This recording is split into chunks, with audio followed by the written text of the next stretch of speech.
நாட்டுப்பற்றாளன் செய்திகள் வாசிப்பது வாசுகி தாமோதரன். கரூரில் பிரச்சார கூட்டத்தில் உயிரிழந்தவர்களுக்கு மெழுகுவர்த்தி ஏற்றி தென்னிந்திய நடிகர்கள் சங்கம் சார்பாக 1 நிமிடம் மௌன அஞ்சலி. திண்டுக்கல் மாவட்டத்தில் காந்தி ஜெயந்தி தினத்தை முன்னிட்டு அனைத்து விதமான மதுபான கடைகள் மூடப்படும். மாவட்ட ஆட்சித்தலைவர் திரு சி. சரவணன் இயாப்பா அவர்கள் தகவல்.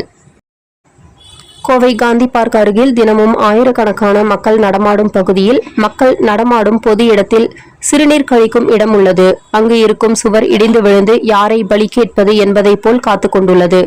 ஆபத்து நேரும் முன் அபயம் தர வேண்டும் என்று அந்த பகுதி மக்கள் கோரிக்கை வைத்துள்ளார்கள். கோவை மாவட்ட மாநகராட்சி நிர்வாகம் மனம் இறங்கினால் நிகழ இருக்கும் பெரும் விபத்தை தடுக்கலாம் என்ற நிலையை நேரில் கண்ட பொதுநல ஆர்வலர்கள் பொதுவெளியில் கருத்தை வைத்துள்ளார்கள். மாநகராட்சி ஆவண செய்யுமா? பொறுத்திருந்து பார்ப்போம். கரூரில் தாவேகா பரப்புரை கூட்ட நெரிசல் விபத்து குறித்து விசாரிக்க விசாரணை குழு அமைத்தது பாஜக. எம்பி ஹேமமாலினி தலைமையில் 8 பேர் கொண்ட குழுவை அமைத்து பாஜக தேசிய தலைவர் ஜே.பி. நட்டா உத்தரவிட்டுள்ளார். தமிழக அரசு ஊழியர்களுக்கு ஆயுத பூஜை விஜயதசமி முன்னிட்டு நாளை முதல் 5 நாட்கள் தொடர் விடுமுறை கிடைத்துள்ளது.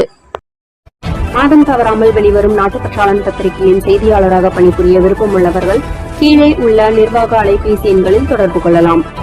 7947789115 மற்றொரு எண் 9944341033. நாட்டுப்பற்றாளன் யூடியூப் சேனலில் விளம்பரம் செய்து பயன்பெறுங்கள்.